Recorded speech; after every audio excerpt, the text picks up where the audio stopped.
Heart health is the most important part of your health. And the reason is not to be dark, but it is the leading cause of death.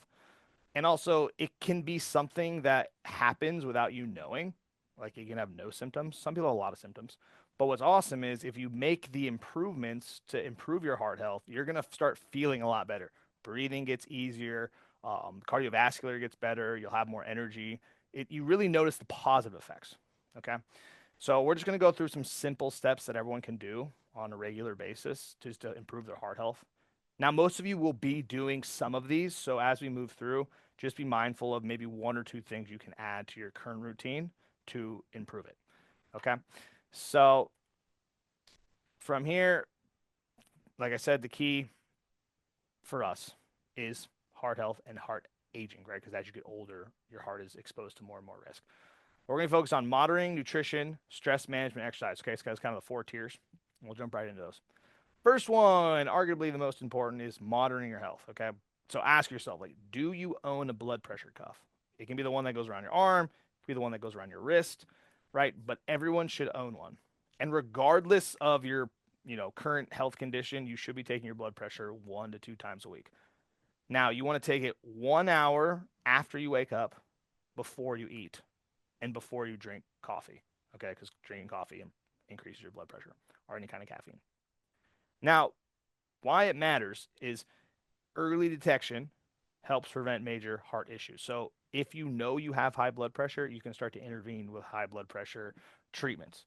A lot of people have high blood pressure and don't know it. And that's when you guys ever heard of the silent killer, right? The ones where people just have heart attacks and they don't even know. A lot of times it's really high blood pressure that went unchecked.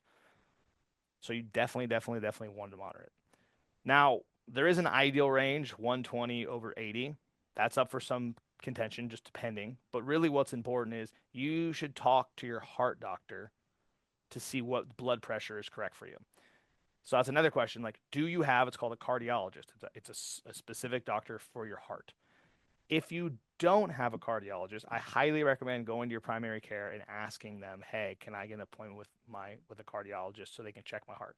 Some primary care doctors can check your heart. They do different tests on it, but obviously someone who specializes in it is going to be a lot better. Everyone should go once per year. Like everyone should be going once per year to the cardiologist. It is that important. Just because you can have basically a lot of risk in your heart and not know.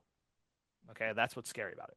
So talk to your doctor once a year, right? And sometimes they'll be like, hey, like I have clients who are like, hey, my blood pressure is 140 over 90, and they're like, well, that's okay because you used to have really high blood pressure, so it just depends on your range. And then a last little piece, if it's in the budget, I know a lot of you guys have the smartwatches, right? So the smartwatch doesn't track your blood pressure, but it tracks your pulse, right? So if you have a high pulse all the time, that's kind of a red flag too. Also, what's fun about those is you can kind of track your calories burned, and it can kind of like they have other features that you can use on the health watches. That's just only if it's in your budget. Okay. Now, number two, everyone's favorite, nutrition. So next month we're gonna do an entire presentation on nutrition for energy, and it's very similar to nutrition for heart health. But for your heart, okay? And I've given this presentation a bunch. Some people debate me on this, but I'm just going to give you the general truths.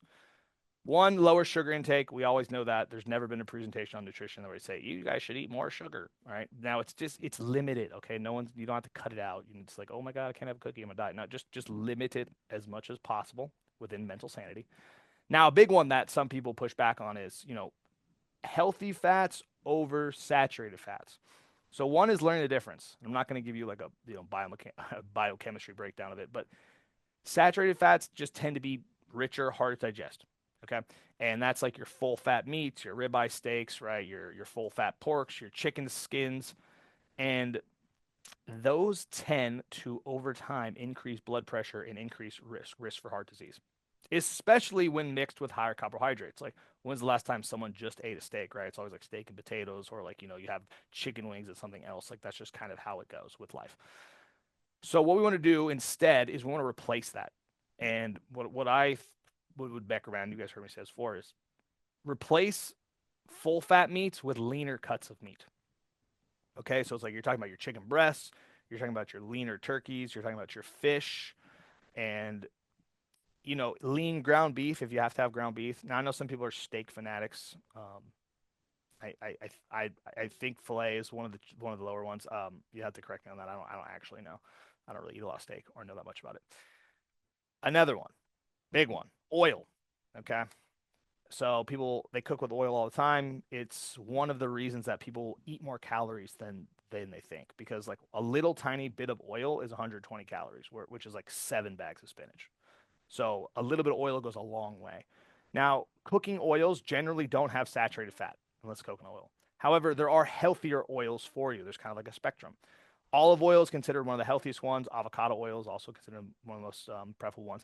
The thing is, these are the more expensive ones. It's kind of like, if you spend more money, you're going to get the nice oils, okay?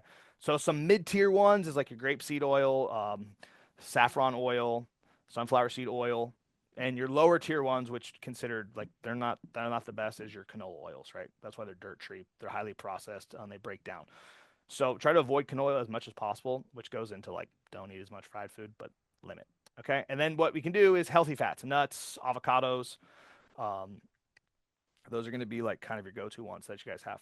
All right, and then I'm just going to kind of breeze past like what to eat because I think a lot of you guys know, but also I'm going to do that next month. But you're looking at leafy greens like beans, whole grains if you eat grains, fish, like I had said. Basically, what you think like if you think healthy food, like that's the ones for your heart. Okay, and we'll go into more of that next month. Next one. This is a big one that I overlook with clients, to be honest.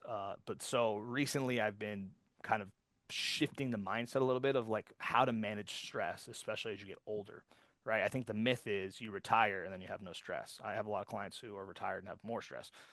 So what's important, number one, is being aware if you're stressed out. And I don't mean necessarily mentally. The thing is, stress tightens your neck muscles, it tightens your back, it can tighten all of your muscles.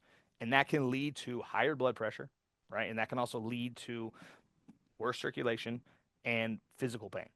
You literally can have that. So, long term, high stress, people tend to have poor hearts. You can imagine stress, body's tightening, heart has to pump harder, blood pressure goes up. You guys know exactly. You can even see the person, right? All red, like, wow.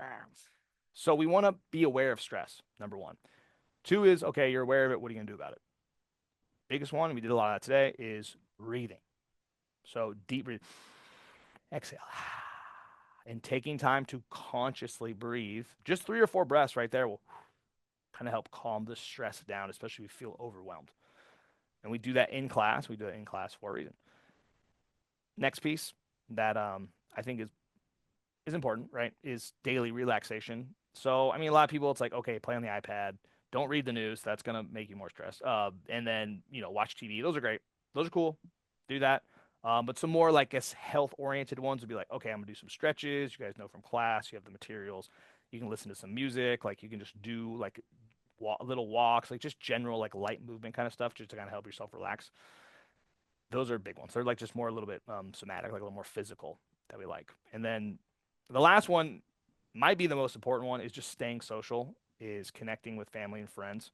That's the biggest one. And what I've been teaching is like you always want to have people that if you're feeling stressed out, you can call them and you can talk to them about it.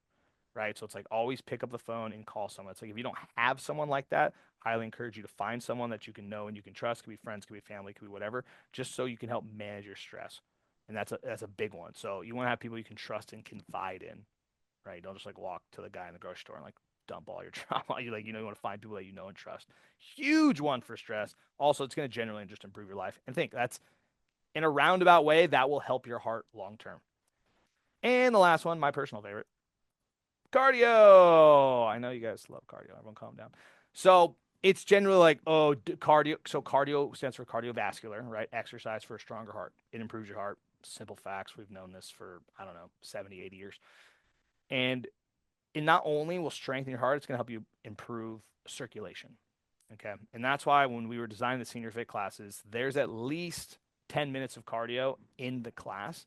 And you'll also notice the classes don't stop. Like there is no like, okay, everyone stop for a minute, right? Other than the water break, right? Because we want to keep the circulation going. We want to keep the heart rate slightly elevated. So the entire duration of the class, you're improving your heart health, improving your circulation. So that's wonderful. Do your senior fit classes. You guys already do that. The other one is walking.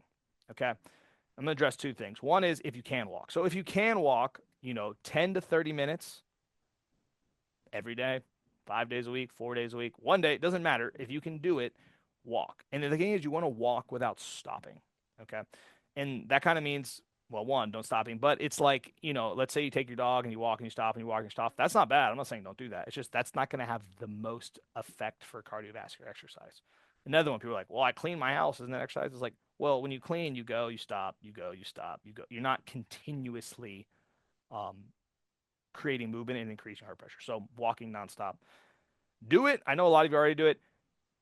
Don't do more than an hour, though. I really highly discourage more than an hour because it just takes a physical toll on the joints. It really stresses the body, especially if you want to walk consistently. It'd be better to do 45 minutes every single day than do like a 2 hour walk every other day.